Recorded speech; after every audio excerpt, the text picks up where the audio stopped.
अब हमारे पास एक्सरसाइज 2.1 का क्वेश्चन नंबर 1। क्वेश्चन कह रहा है which of the following expressions are polynomials in one variable and which are not. State reason for your answer. हमें यह बताना है कि कौन से पॉलिनोमियल्स ऐसे हैं जिसमें वन वेरिएबल है।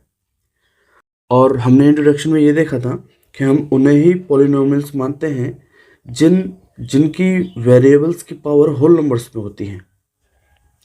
देखते हैं। पहला है हमारे पास 4x² minus 3x plus 7।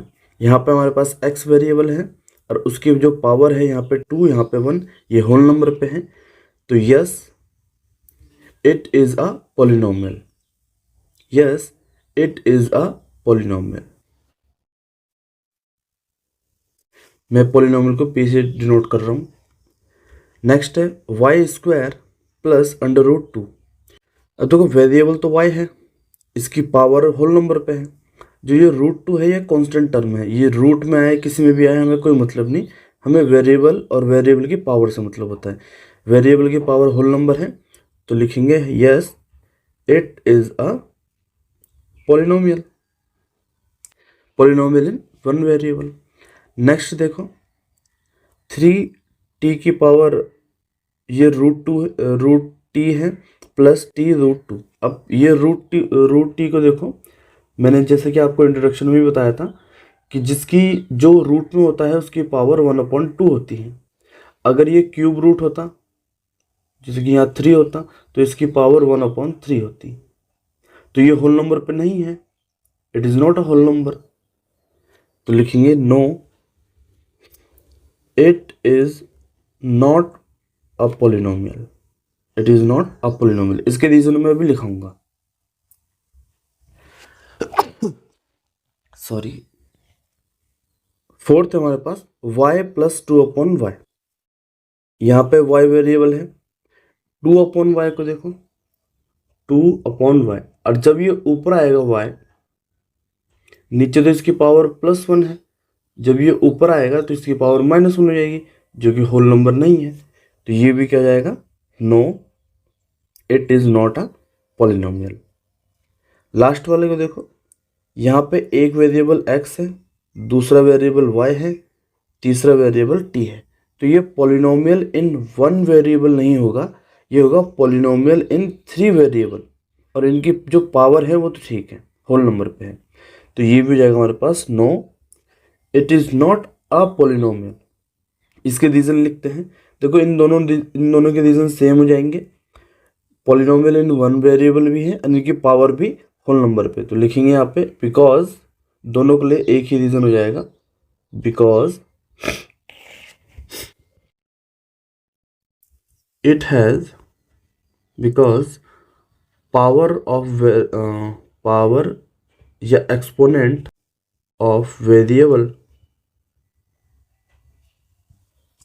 is a whole number, because power या exponent of variable is a whole number। इन दोनों का भी सेम हो जाएगा reason, because exponent of variable या पावर ऑफ वेरिएबल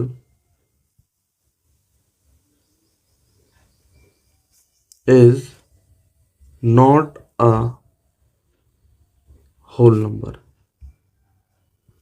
लास्ट वाले के लिए आंसर हो जाएगा हमारे पास बिकॉज ये पॉलिनोमियल नहीं है, क्योंकि इट हैज 3 वेरिएबल, क्योंकि इसके पास 3 वेरिएबल्स हैं। सेकंड वाले क्वेश्चन को देखते हैं।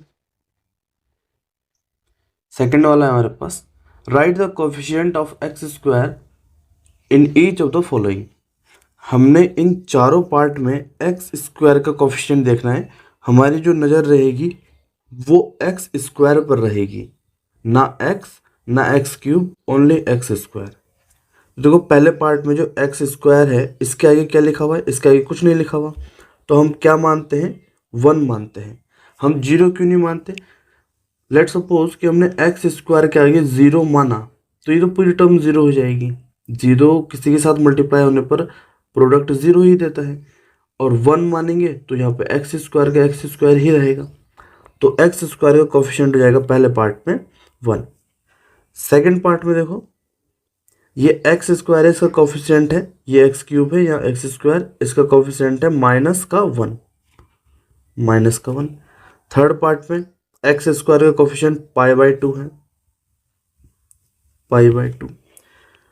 यहाँ पे फोर्थ पार्ट एक्स का, देखो ये एक्स है, एक्स स्क्वायर नहीं है, यहाँ पे टर्म है ही नहीं एक्स स्क्वायर की, तो हम क्या मान सकते हैं जब किसी की टर्म नहीं होती, मान लीजिए एक्स स्क्वायर ये है और इसकी टर्म अगर मैं 0 मानूं तो ये पूरा टर्म 0 हो जाएगा, तो कोफिशिएंट ऑफ एक्स स्क्वायर यहाँ पे 0 होगा।